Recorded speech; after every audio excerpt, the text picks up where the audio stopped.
I want to cross now to the Energy Minister, Angus Taylor, who joins us from Canberra, Parliament House in Canberra. And Mr Taylor, earlier today you're out and about in the rural areas around Canberra announcing a clean energy policy and fund for farmers. It seems counterintuitive given the current debates going on.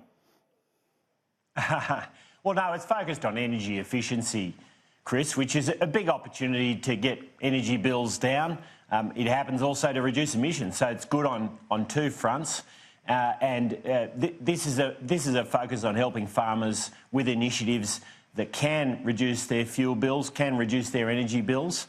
There's a whole lot of really practical things that farmers can do. This is some good work that has been done to support that, and of course, alongside that, we're supporting small business and farmers through a program which allows them to tap into energy audits and small pieces of equipment that can help with that reduction in bills. So, look, practical things, whether it's a solar pump or it's precision agriculture, there's a lot of things farmers are doing right now to improve their energy efficiency, whether they're cane growers or dairy growers or more traditional sheep and beef producers.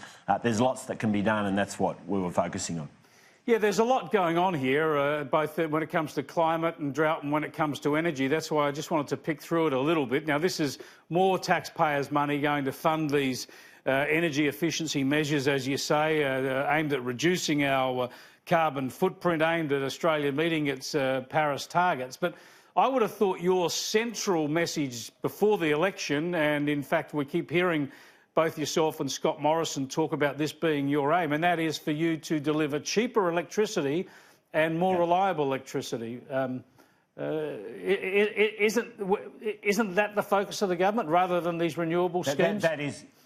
That is absolutely a focus of the government, Chris. There's no doubt about that. And, you know, that's why we're underwriting new generation into the marketplace. It's why we've got a very strong focus on making sure our existing coal and gas-fired baseload generators are going flat out. It's why we put together the Liddell task force. We put in place the retailer reliability obligation. All of these are initiatives. Just where are we with that new generation, though? You're talking about underwriting it. When will decisions be made? When will the additional generation come into play? Because you must be worried about reliability, especially across southeast Australia, across this summer. Well, there's two parts to this, Chris. One is new generation. It never comes into a place overnight. It takes years to build new generators, but if we don't get started on it, it won't happen, and that's why we have got started. We're down to a short list of 12 and we're working through those. I've been out and about in recent weeks actually looking at some of these projects on the ground, and we'll finalise that in due course as quickly as we possibly can. But in the shorter term, of course, the crucial thing is to keep our existing generators going flat out in the marketplace. The retailer reliability obligation is important to that, but so too are other initiatives. We've formed a task force working closely with the New South Wales government with Liddell to make sure that we keep Liddell in the marketplace for as long as we need it, or we have like-for-like replacement of it. And this is much more immediate, of course, and that immediate response is crucial. There's no doubt about it. In South Australia and particularly in Victoria, we've seen a government that has encouraged premature closure of Hazelwood, has banned onshore gas exploration and has reckless targets for renewable investment. And all of those things in combination are putting the Victorian grid at risk. It's at serious risk this summer. We've been calling that out. But in the meantime, we will do everything in our power to make sure we've got the generation we need in the marketplace where we've got collaborative state governments to work with. Well, just firstly, on the reliability issue, do you concede, though, if there are problems with brownouts or blackouts over the summer, people are going to lash out at who's in government now? They're not going to want to know about what plans are afoot. They're going to blame you for not fixing that in the here and now, surely. Well, I can tell you that the fundamental problem we've got in Victoria is specific to Victoria, and we don't have that same problem to the same degree in other states, with perhaps the exception of South Australia, that had a South Australian Labor government go down similar pathways to what we're seeing in Victoria. When you prematurely close down power stations, when you ban onshore gas exploration and development, and when you set a reckless target to push more dispatchable baseload generation out of the marketplace, you're asking for trouble, Chris. Yep. You're asking for trouble. So we've been very clear on this. There's so much we can do as a Commonwealth government. We have a New South Wales government that is working with us collaboratively on Liddell, making sure we solve that problem. We're working very closely with South Australia, with Tasmania. But if you have policies that are as reckless as these, you're asking for it. And the Victorian people, if they face blackouts this summer, and there's a very real risk of that occurring, should rightly say this is not good enough. What's your advice on that? Just how likely are blackouts during extended hot spells in Victoria this summer? Well, it's a real risk. It's a real risk. You know, there's no doubt about that. Just as we've seen real risks in Victoria, in South Australia, that had very similar policies. The Weatherall government in South Australia had very similar policies. The current government is working hard to address those and making some good progress on that, and we're working very, very closely with them on that. But there are very real risks in Victoria. We saw it January this year, Chris. We saw blackouts in Victoria. So there's every risk that we'll see the same again this summer. Now, just also on price, do you sense that there's a frustration in the community? You're announcing last week that your initiatives on pricing had, at least according to the statistics, delivered results, yet we saw a lot of response via talkback radio and the like, where people were saying that's not their experience. People are still complaining about power bills going up, not down. Well, we are seeing on average, there's no question, power bills coming down, on average, but the average doesn't replicate everyone's individual experience, of course, Chris, and that's where the frustrations come in for individuals. But look, the truth is that the standing offers have come down. There's no doubt about that. We're seeing really good competitive pressure coming from the second-tier retailers. We'd like to see more competition coming from the top-tier retailers. So the important thing is have a look at the prices from your second-tier retailers. We're seeing the gradual disappearance now, more than gradual, of the sneaky late payment penalties. People were paying penalties of up to 25 or 30% for paying an hour late. Now we're seeing that disappearing from the marketplace. There's more to do though, Chris. We know that. We absolutely understand that. And I got to tell you, I'm working on this every day. It's a focus and we will keep working on it.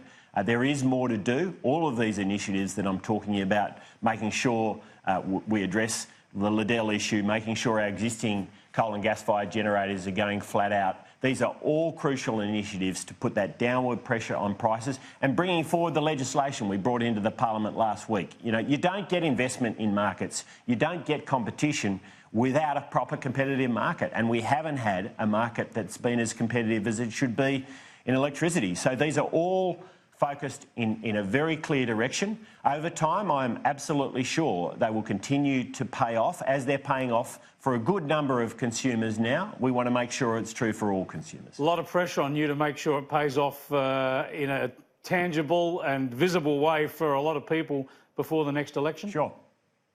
No, absolutely. And I understand the importance of my role. I mean, I get, when I get around and I talk to farmers and small business people, how important this issue is for big industry, because they supply so many of our jobs, particularly in regional areas. I fully understand how important this issue is, and I've got to tell you, Chris, I focus on it every single day. Look, there have been atrocious policies in the past. Reckless targets, in particular, have been central to putting us in this position, and some very anti-competitive conduct that the ACCC has described as unacceptable and unsustainable. And we have to address that, and I am addressing it. The government is addressing it, and we're working particularly with collaborative state governments to do that. That's a crucial part of the equation, and it will continue to be a focus for the government in the coming years. And Angus Taylor, you are probably aware that Labor are out there calling for your resignation again, or for Scott Morrison to sack you over this grasslands issue. You've revealed that before you talked to Environment Minister at the time, Josh Frydenberg, about the grassland regulation, he was aware that you had a family interest in a particular parcel of land. I suppose the key question is, if he was aware, why wasn't it declared on your register of members' interests? Well, it was declared in accordance with the rules. I mean, I've declared all my interests, both to the Prime Minister and to the Parliament and to the relevant minister, in accordance with the rules, Chris. There was no uncertainty about that. The department understood that position. But look, you know, the truth of the matter is that Terry Butler is embarrassing her leader by selling this smear campaign to him, and she's embarrassing herself now. There is nothing new in this. I've said all of this in the parliament in the past. You know, the Labor Party right now, Chris, they are all smear and no idea. They're embarrassed by their energy and climate policies they took to the last election. They couldn't detail those policies, the costs or the impacts of those policies. They continue to run around in circles on what their policies are now. We have no idea whether they're in favour of a carbon tax. They appear to be, what their targets should be, because, frankly, it has been an abysmal failure for them. We are clear. We are unambiguous. We're implementing the initiatives from the last election. They don't like any of this. And they'll continue to turn what should be a discussion about policy into a personal smear campaign, because that's all they've got, Chris. That's all they've got. Angus Taylor, I know you're busy and you've squeezed us in. I appreciate that. One last question, if I may. The World Meteorological Organisation, effectively the UN's weather organisation, has said that climate change, global warming is now happening at an increasingly rapid rate, that the effects of climate change are accelerating in their latest report ahead of all the UN discussions this week. Does that match what you're being advised from Australian authorities? Are we seeing the effects of global warming accelerate in Australia in the here and now? Oh, look, Chris, I've never doubted that our climate has been changing in recent years.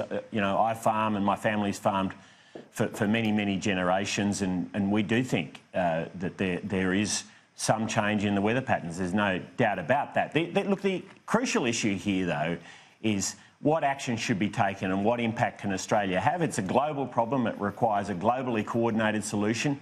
We think we've got to do our bit, but as part of a globally coordinated solution. And that means sensible policies that don't trash the economy, that do our bit. And that's what we took to the last election. I think the Australian people agreed that I know the Australian people agreed that that was the right approach. What we're not going to do is what Labor took to the last election, which is about slashing jobs, slashing wages, slashing the economy without being upfront to the Australian people about those policies. We're not going to go down that path, Chris.